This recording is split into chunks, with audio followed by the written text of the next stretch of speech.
이육사 순국 80주년 특집 서리빨 칼날진 광야에서 마지막 이야기. 오히려 꽃은 빨갛게 피지 않는가.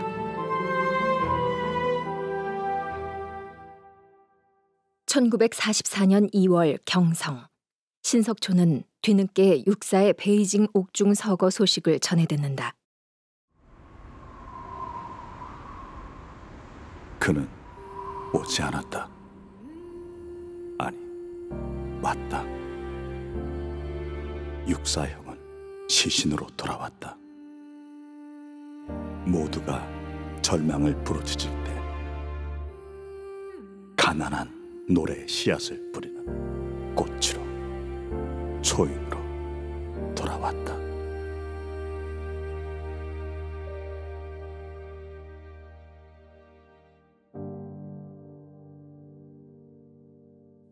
육사의 죽음을 확인한 신석초는 1939년 가을 어느 날 경성의 한 카페에서 문인들과 함께 이 육사와 중국의 대문호 루신에 관해 나누었던 대화를 떠올린다.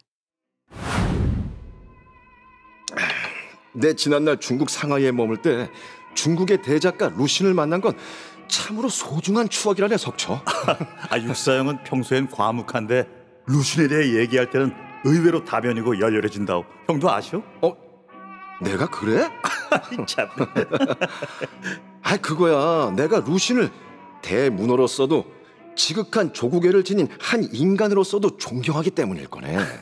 그러니 이 선생님이 루신의 사망 이후 추도문 형식으로 그분에 관한 기사를 쓰고 그분의 작품 고향을 번역까지 하신 거 아니겠어요? 맞아. 육사 형은 농촌의 현실과 농민의 삶을 진실하고 명확하게 묘사해낸 루신의 작품 고향을 유려한 우리말로 읽게 했지. 그런가? 어디 그 마지막 구절을 다시 들어보겠는가? 생각하면 희망이라는 것은 대체 있다고도 말할 수 없고 또는 없다고도 말할 수 없는 것이다. 그것은 마치 지상의 길과 같은 것이다. 길은 본래부터 지상에 있는 것은 아니다. 왕래하는 사람이 많아지면 그때 길은 스스로 나게 되는 것이다. 명문이긴 하지만 저는 어찌 그 구절이 희망이 아니라 절망에 대한 이야기 같기도 해요, 선생님. 희망을 주는 말은 아닌 것 같아서. 왜? 명랑하지 않아서? 앞길의 광명을 찬양하지 않아서? 자, 잘 들어보게. 희망은 길과 같은 것이다. 그러니 걷는 수밖에 없다. 걷다 보면 길이 생겨나는 것처럼 희망도 그렇게 생겨나는 거다. 그것이야말로 바로 희망이다. 이렇게 말하고 있지 않은가? 걷는 수밖에 없다. 걸어야만 한다. 그것이 바로 희망이다. 그러고 보니 정말 그런 것 같기도 하고. 그게 바로 루신이 전하고픈 희망이자 또한 나의 희망이라네. 하기야 루신은 소설 과객에서 희망이 보이지 않는데도, 아니, 앞에 무덤이 있다는 것을 뻔히 알면서도 기어이 나아가는 나그네를 묘사하고 있잖아요. 그래, 값싼 희망을 던져주는 것이 아니라 두터운 절망을 직시하면서도 이에 굴하거나 넘어지지 않고 기어이 앞으로 나아가는 과객, 이런 사람이야말로 희망의 길을 만들어내는 법이라네. 어쩐지 저는 육사 선생이 그 나그네 같다고 느껴지는데요. 지나친 비약인가요? 맞는데?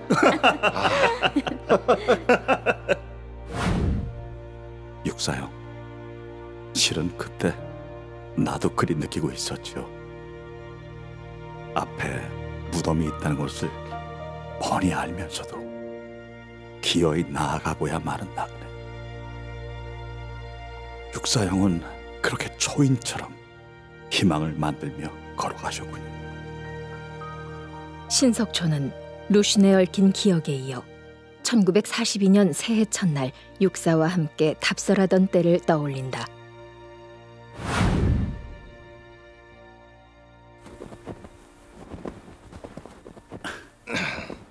눈이 참말 많이 내렸어, 육사 형. 그러게. 그러니 답설하기 더 좋지 않은가, 석초? 하지만 너무 춥소. 가난한 이들에게 추위는 형벌과도 같죠.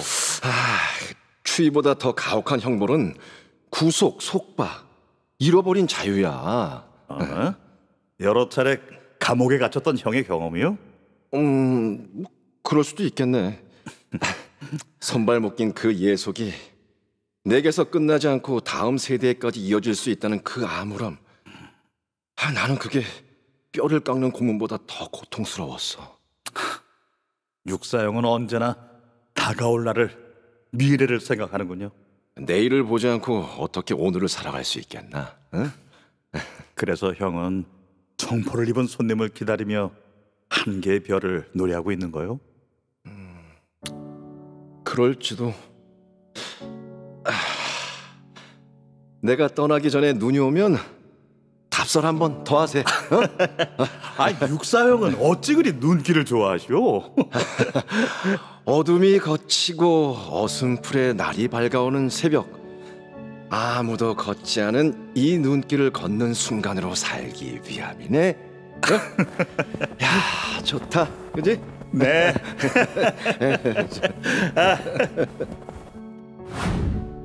육사형, 그때도 형의 겸허한 얼굴은 언제나처럼 폭풍 앞에 정적과 같은 고요를 지니고 있었습니다.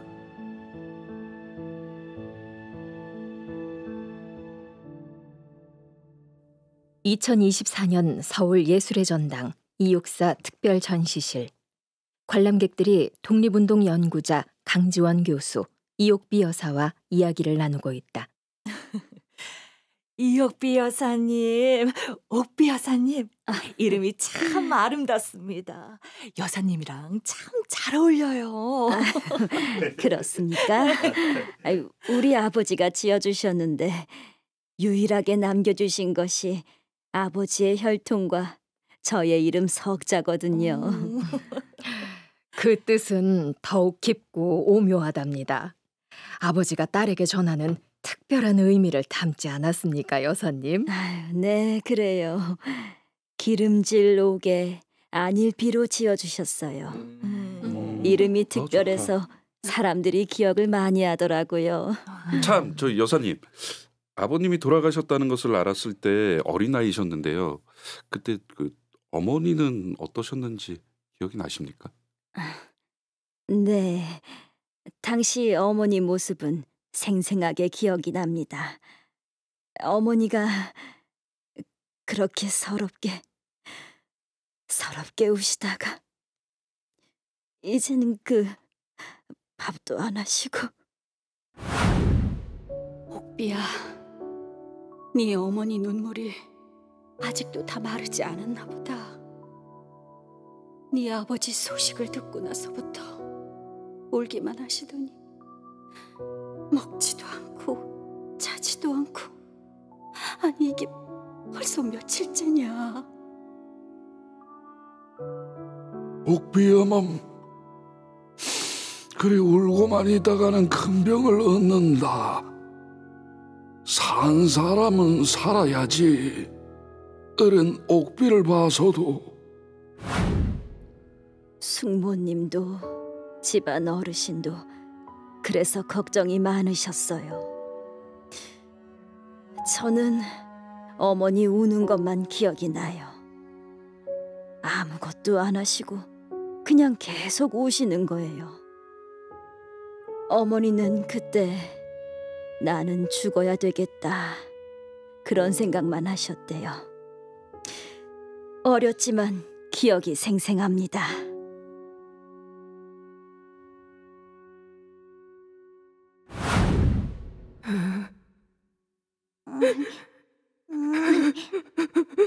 엄마 배고파.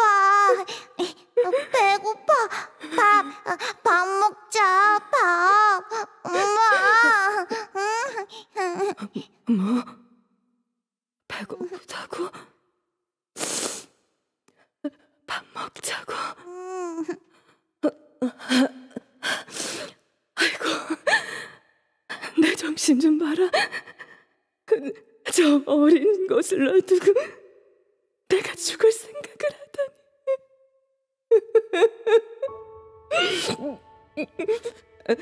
그래. 살아야지. 살아야지. 설령 내 죽더라도 우리 옥비는 키워놓고 잘 키워놓고 죽어야지. 엄마, 울지 마. 엄마, 옥비야. 울지 마. 네가 내 품에 있는 게 기적인데, 네 아버지의 가장 큰 선물인데, 그걸 내가 잠시 잊고 있었다. 미안하다, 옥비야.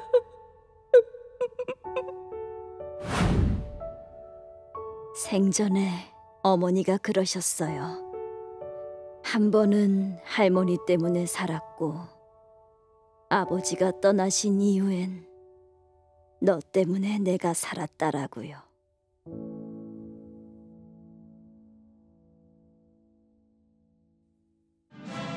최대 다수의 항공기는 9시간 동안이나 통정 공업 중심 구역을 폭격하였습니다.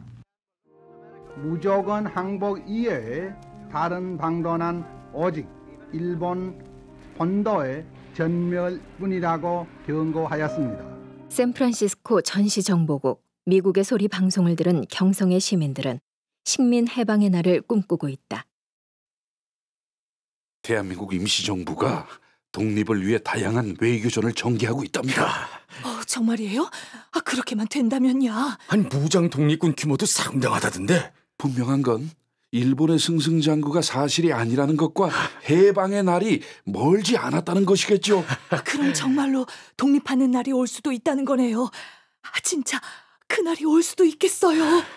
일본은 굴하였다. 승리는 우리에게 왔다. 그것을 위하여 주동사들을 생각한다. 그들의 피가 영원히 살아.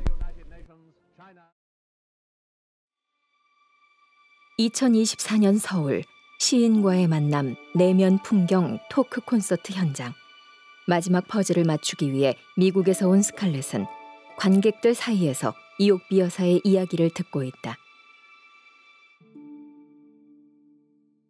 베이징으로 압송되기 직전 아버지의 마지막 길이었어요. 그 여사님이 그 아버지를 마지막으로 뵌 건 그러면은 그 떠나시는 모습만, 용수 쓰신 모습만 기억하죠. 수의를 입고 보승줄에 묶여 용수를 쓰고 있었고. 아이고 얼굴 못 뵀구나. 굉장히 충격적이셨을 것 같아요. 어렸지만 너무 놀라서 아버지의 그 모습만 기억하는 것 같아요. 저 3살 때 마지막으로 뵌 아버지가 만약에 오늘 밤에 다시 오신다면은 무슨 말을 하고 싶으세요? 저는 아버지가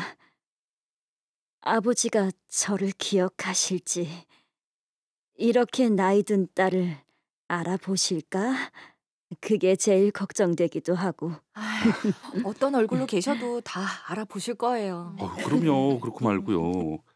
아버지에게는 얼마나 보고픈 딸이겠어요. 하나뿐인 혈육인데요. 그래, 그럴 수도 있겠어. 아버지가 못 알아보실까 봐. 셀린 할머니는 당신의 아버지를 다시 만난다면 무슨 말을 하실까? 그럴까요?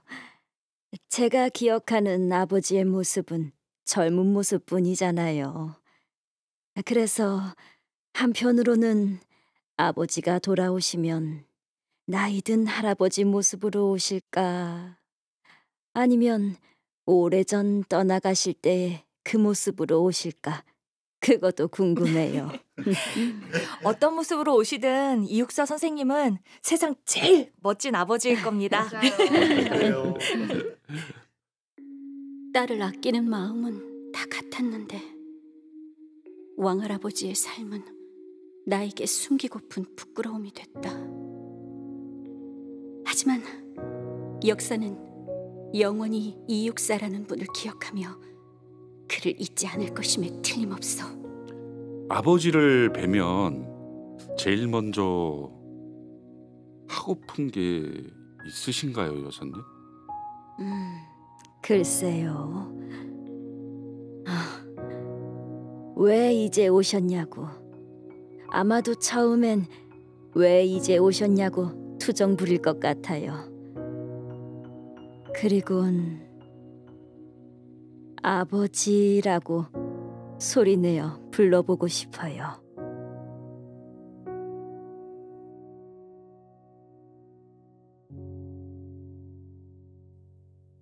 내 이름은 스칼렛.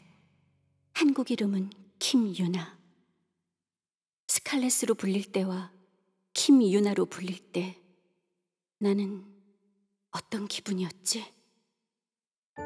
시인의 다양한 필명에는 시인의 삶이 담겨 있다. 내 이름에도, 내 아버지와 어머니의 이름에도 그분들의 삶의 여정이 드러난다. 한국인도 미국인도 아닌 경계인으로 살아온 엄마 아빠처럼 왕할아버지도 이육사 시인도 어쩌면 몇 개의 얼굴로 야만의 시대를 헤쳐왔을 것이다. 그들이 어떤 시간을 겪어왔는지 이름에 고스란히 담겨있다. 이육사의 시가 더욱 아름답고 강력한 이유는 희망의 길을 만들기 위해 걸어온 그의 삶과 정신이 그 글의 뿌리마다 단단히 스며있기 때문이다.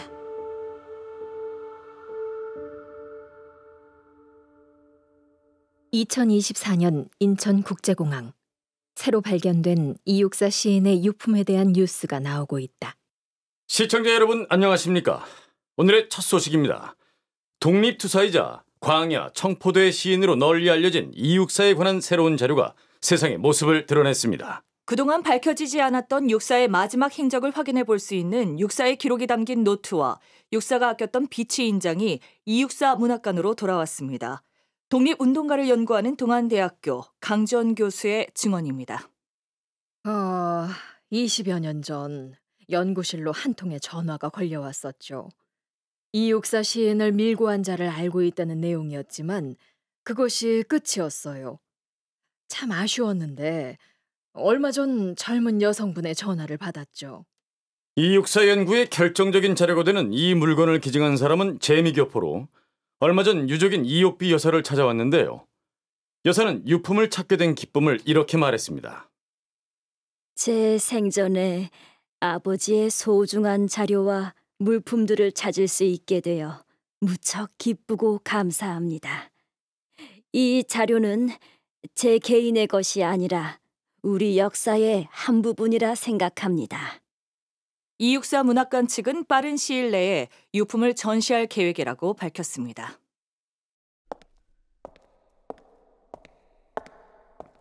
나는 이제 알고 있다.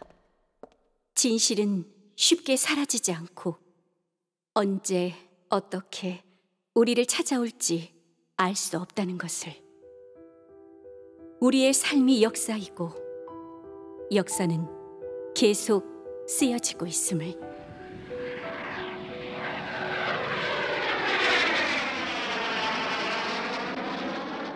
동방은 하늘도 다 끝나고 비 한 방울 내리지 않는 그 땅에도 오히려 꽃은 발갛게 피지 않는가.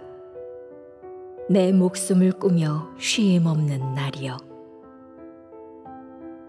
북쪽 툰드라에도 찬 새벽은 눈 속 깊이 꽃맹아리가 옴작거려 제비때 까맣게 날아오길 기다리나니 마침내 저버리지 못할 약속이여.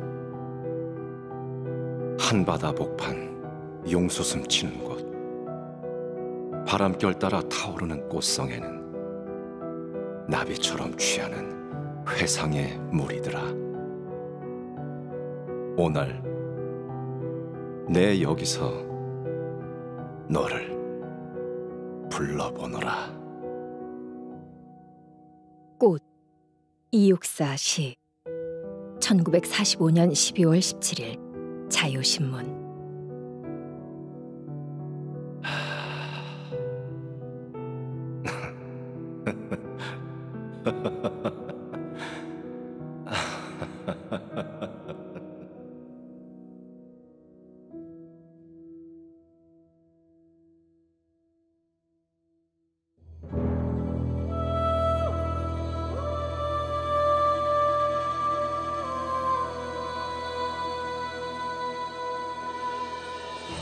이육사 순국 80주년 특집 서리빨 칼날진 광야에서. 출연 이육사, 김용준, 이옥비, 손선영, 안희량, 한수림, 스칼렛, 박선영, 신석초, 홍진우, 관람객 김기철, 앵커 방성준, 홍수정, 해설 김은아. 자문 이육사 문학관. 음악 최예인, 사운드 믹싱 이정면, 효과 고위재, 극본 김순희, 구자을, 연출 강병규. 지금까지 이육사 순국 80주년 특집 오디오 드라마 서리빨 칼날진 광야에서를 청취해 주셔서 고맙습니다. 이 프로그램은 안동시 방송문화진흥회가 함께합니다.